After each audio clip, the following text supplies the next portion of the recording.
Hello guys, this is Rohit from Salesforce Jungle. So it's been quite long कि मैंने कोई upload किया video because I was not well and things are not getting as per planned. तो we'll start again some sessions because within like few months, I think almost दिसंबर से बहुत सी companies ने अभी अपना जो लॉक था वो खोल दिया है फ्रेशर्स के लिए। तो आपने देखा होगा कि डेलॉयट एवरी मंथ मेरे पास 6 रिक्रूटर्स के नंबर्स हैं डेलॉयट से। 2 मुंबई से हैं and one is from Pune and 2 are from Bangalore and one is from Hyderabad, one is from Delhi.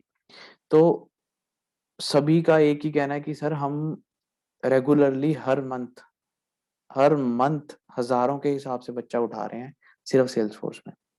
The only condition is कि बच्चे का जो लर्निंग पैटर्न है वो एक तो लाइटनिंग में होना चाहिए और उसको एडमिन बहुत अच्छे से आना चाहिए। अगर बच्चा एडमिन में मार खा रहा है तो बिल्कुल चांस नहीं है कि हम आगे इंटरव्यू लेके जाएंगे। अगर बच्चा एडमिन में क्वाइट गुड है एंड डेवलपमेंट में थोड़ी सी मार खा रहा है, इट्स फाइन, लेकिन उसको पता होना चाहिए कि डेवलपमेंट में क्या आ रहा है, क्या पैटर्न यूज हो रहे हैं। तो मैंने काफी मेरे जो पहले तो मुझे 100% सक्सेस मिला है अभी विद इन 3 मंथ्स, क्योंकि मेरे जितने भी बच्चे थे इवन 32 और 38 ईयर्स का जो मेरा स्टूडेंट था, सो ही गॉट प्लेस्ड। तो उसकी बहुत खुशी है रादर देन जो फ्रेशर्स मेरे प्लेस्ड हुए हैं। फ्रेशर्स अभी हो गए हैं ऑल क्लियर। दो ये जो रिज्यूमे वाली वीडियो है ये पर्टिकुलरली एक बच्चे से उठाई गई है जिसका मतलब अभी सिलेक्शन हो गया, 3 कंपनियों में हुआ है and she is from very small village from Pune, near Pune, Nagpur से है बेसिकली ये लड़की and she got selected in 3 companies and she accepted PwC India offer। तो अच्छा लगता है ऐसा सुनने में कि आपको प्रोग्रेस मिल रही है, राइट। तो मैं कोई पुराना ट्रेनर नहीं हूँ, वी आर मतलब कोई भी जो टेक ट्रेनर्स हैं वो सभी नए हैं।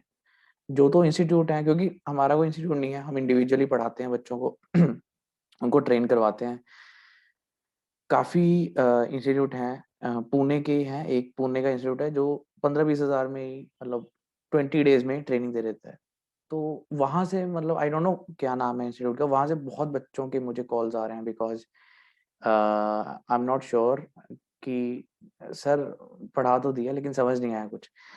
मैं ये नहीं कहता कि ठीक है इंस्टीट्यूट, मैं ये कहता हूँ कि अगर आपने बच्चों से पैसे लिए हैं तो कम से कम रिस्पॉन्सिबिलिटी से अडॉप्ट करो उसको। तो फायदा क्या है इस मैं एक बिजनेस, एक ये अदर किसी का करियर खड़ा है आपके आपके 15,000 20,000 लेने से।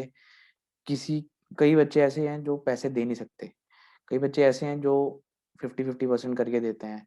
तो सबसे पहले एक अपना स्टैंडर्ड मेंट मतलब लोगों को ब्लफ करना बंद कर दो। मैं बस हाथ जोड़ के ये कहना चाहता हूँ इंस्टीट्यूट्स वालों को, फाइन, लेकिन that's quite business oriented talk, will not involve in that. तो I just want to tell you that guys बहुत सी ओपनिंग्स आ रही हैं और मेरी अभी कल ही बात हुई है एक एचआर से, बहुत रेनॉल्ड कंपनी की एचआर से, and she told me Rohit बहुत ओपनिंग आ रही हैं, बहुत, इतना काम है कि हमारे पास डेवलपर्स नहीं है, but conditions are only two, first is admin then is lightning. तो ये चीज आपको समझनी पड़ेगी, कंडीशन नहीं फुलफिल करोगे पहले पैनिक हो जाओगे, मैटर नहीं करता। रिज्यूमे बिल्ड करना, रिज्यूमे एक बहुत इंपॉर्टेंट टॉपिक मैंने क्यों चूज किया, क्योंकि मुझे जितने अभी 2-3 बच्चों के जो कॉल्स आए, they are telling me sir कि रिज्यूमे कैसे बनाए, रिप्रेजेंट कैसे करें स्किल्स।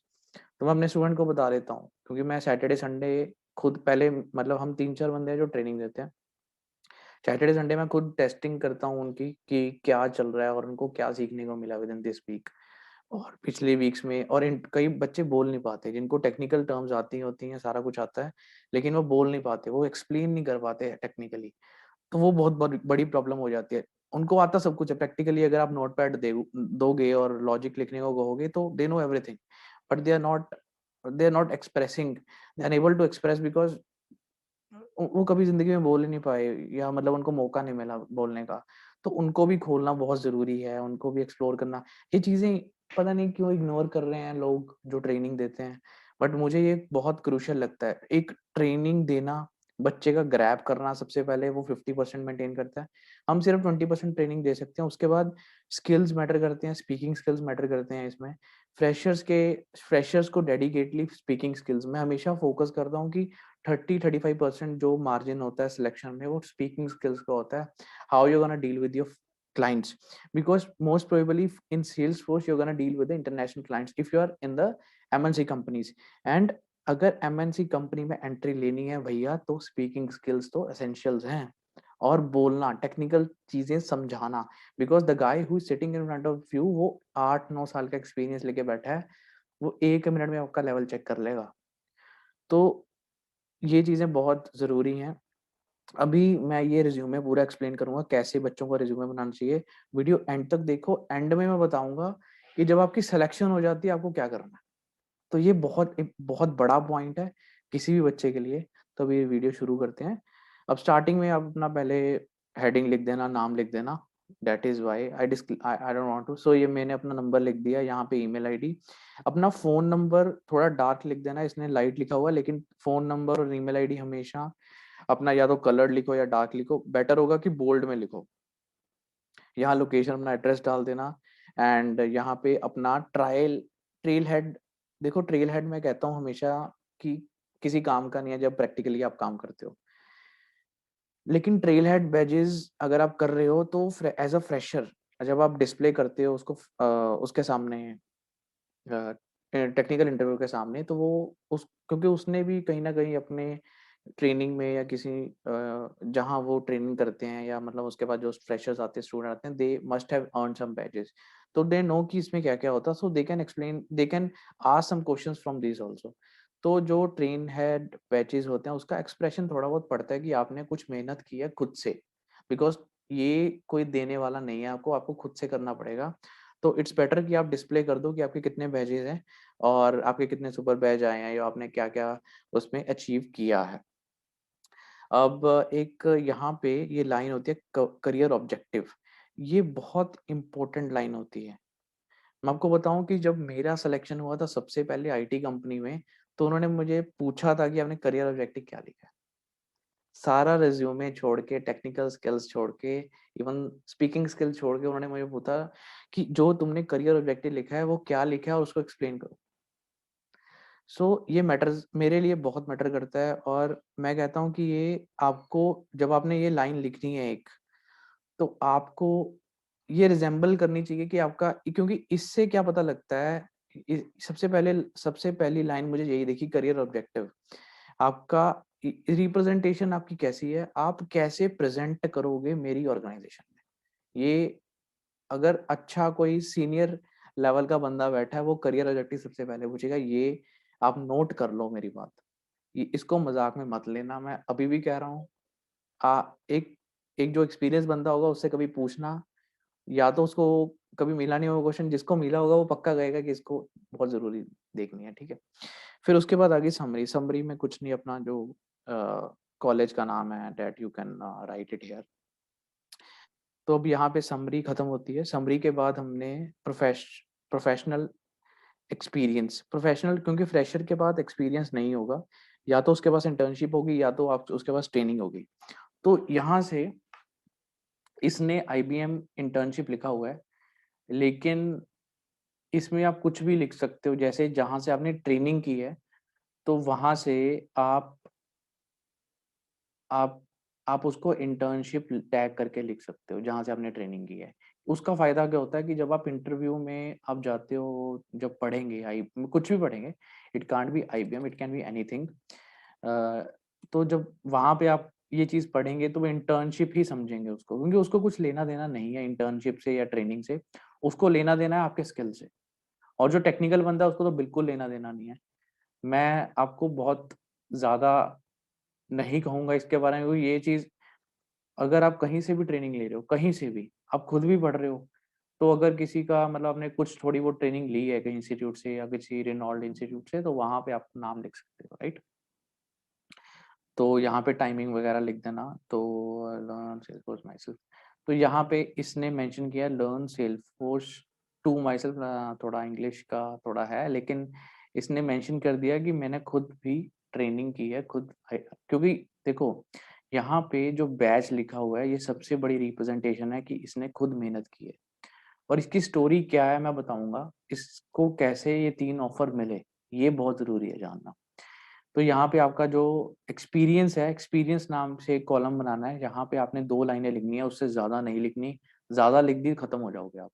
वहीं पे क्वेश्चनिंग शुरू, यहाँ पे वो क्वेश्चनिंग नहीं पूछ सकता, एक इंप्रेशन पड़ेगा, क्योंकि एज अ फ्रेशर ही आप गए हो और इंटरव्यूअर को भी पता है कि आप फ्रेशर गए हो, तो you can make just impression कि मैंने यहाँ पे इंटर्नशिप किया हुआ है and I got the internship, now I am looking for IT industry, that's it. तो एकेडमिक ग्रेड्स ये बेसिक होता है हर फ्रेशर के इंटरव्यू में। Now the game comes here. हमेशा जो टेक्निकल बंदा होगा वो इस पोर्शन को बहुत ही सीरियस से लेगा। I take it down. ये क्यों सीरियसली लेगा? क्योंकि जितने भी उसने क्वेश्चन पूछने हैं वो आपके स्किल सेट को ही रिप्रेजेंट करने हैं उसने। जैसे कि यहां से वो शुरू होगा, जैसे इसने सबसे पहली line building lightning component framework aura, इसने कह दिया LWC, इसने हाईलाइट नहीं किया लेकिन ऑरा सबसे पहले लिखा, तो ऑरा का सबसे पहले क्वेश्चन उसके मुंह पे आएगा। ये मैं मजाक नहीं कर रहा, ये होगा। और विजुअल फोर्स लिखा है तो विजुअल फोर्स सबसे पहले इसको लिखना चाहिए था, विद ऑरा लिख सकते थे, ये भी बेटर रहता। And on the other hand इसने ये 3 चीजें मेंशन की है, custom controllers, custom objects, reports and dashboard. आपको एक चीज बता दूं, जो रिपोर्ट्स एंड डैशबोर्ड्स हैं, अब पहले किसी भी कंपनी में जाओगे तो ये सबसे मेन चीज होती है एडमिन में। क्यों? क्योंकि जब सेल्स फोर्स में हम कुछ भी ऑब्जेक्ट में कोई भी डेटा डालते हैं या डेटा कंपनी डालती है, तो उसका डेटा का जो रेजोल्यूशन होता है कि आपका डेटा कहता क्या है, कि आपकी सेल कितनी हुई है, कितने मंथ में हुई है। जो आप मेरी रिपोर्ट्स एंड डैशबोर्ड वाली वीडियो देखना कि कैसे रिपोर्ट्स एंड डैशबोर्ड वर्क करती है। मैं लाइटनिंग में भी डालूंगा, लाइटनिंग में मैं डाली नहीं, मैं थोड़ा निग्लेक्ट कर गया था, लेकिन मैं डालूंगा ये। रिपोर्ट्स एंड डैशबोर्ड को कभी आपने निग्लेक्ट नहीं करना है, क्योंकि हर इंटरव्यू में, every interview reports and dashboard आना चाहिए। अगर वो नहीं आता होगा तो आपका 50% इंटरव्यू खत्म है, अगर उसने पूछ लिया तो। इसको निग्लेक्ट कहीं नहीं करना है, क्योंकि मेनली कोई यहाँ से शुरू होंगे और यहाँ पे एंड हो जाएंगे लाइटनिंग कंपोनेंट पे। और अगर लाइटिंग कंपोनेंट में उसने 3 या 4 क्वेश्चन पूछे, उसमें से आपने 2 भी आंसर अच्छे से दे दिए, you are selected, very frankly you are selected. Visual force का 1 या 2 क्वेश्चन जरूर पूछेगा, लेकिन लाइटनिंग कंपोनेंट का प्रायोरिटी है हर कंपनी की, तो लाइटनिंग कंपोनेंट को इग्नोर नहीं करना है, ये तो सबको पता है। उसके बाद रिलेशनशिप हो गई, ये बेसिक चीजें हैं। अब ये 3 चीजें इसने लिखी है, SOQL, SOSL एंड एपेक्स। जिसने तो सेल्स फोर्स किया हुआ है उसको ये तीनों चीजें पता है। एपेक्स बैकबोन होती है सेल्स फोर्स की, जो कि लाइटनिंग में भी यूज होता है, विजुअल फोर्स में यूज होता है। तो एपेक्स और इंटीग्रेशन में भी एपेक्स यूज होती है, तो एपेक्स सीखना सबसे इंपॉर्टेंट है। अगर बैकएंड नहीं आता होगा तो कोई फायदा नहीं लाइटनिंग का, कोई फायदा नहीं विजुअल फोर्स का। एपेक्स पे क्वेश्चन पूछे ही जाएंगे और उसको इग्नोर नहीं करना है, और ये हाईलाइट भी करना है। और एसओक्यूएल बहुत मेन है, क्योंकि यही एपेक्स में यूज होती है। एसओ हमेशा हम जावा में एसक्यूएल यूज करते हैं, राइट? तो यहाँ पे एसओक्यूएल यूज करते हैं। मेनली सिंटेक्स वगैरह जावा का ही है एपेक्स में, तो it's quite same, no need to worry. तो इसमें इसने अब पहले इसने सारी जो मेन चीजें थी 3 बुलेट लाइंस में इसने डिफाइन कर दी।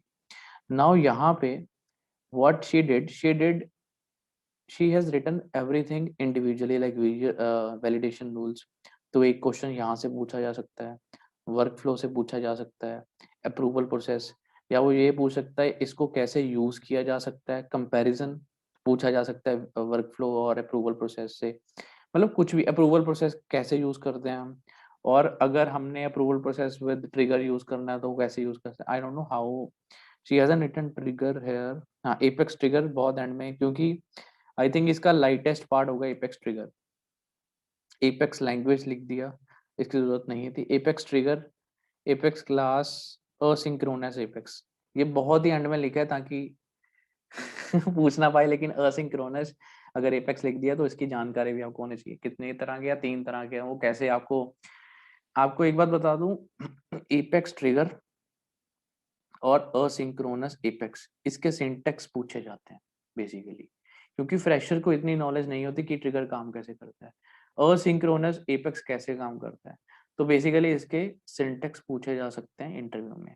सेल्फ मोटिवेटेड लाइक ये तो बस 2-4 लाइनें जो आप लिखना चाहते हो लिख दो। लेकिन reports and dashboards, apex triggers का सिंटेक्स और असिंक्रोनस, और एपेक्स ट्रिगर यूज कैसे होता है, बिफोर आफ्टर, कैसे हम यूज कर सकते हैं। और यहाँ पे एक और लाइन आ सकती थी, सिक्योरिटीज। ये भी फेवरेट चीज होती है सेल्सफोर्स में। सिक्योरिटीज में क्या होता है, ओडब्ल्यूडी वगैरह होता है, तो उसमें ये चीजें आती हैं, ओडब्ल्यूडी। और एक और चीज स्पेशली डिलॉयट वालों को और जो बिग फोर कंपनी में अप्लाई कर रहे हैं, वो होता है apex securities and plus Salesforce security tools.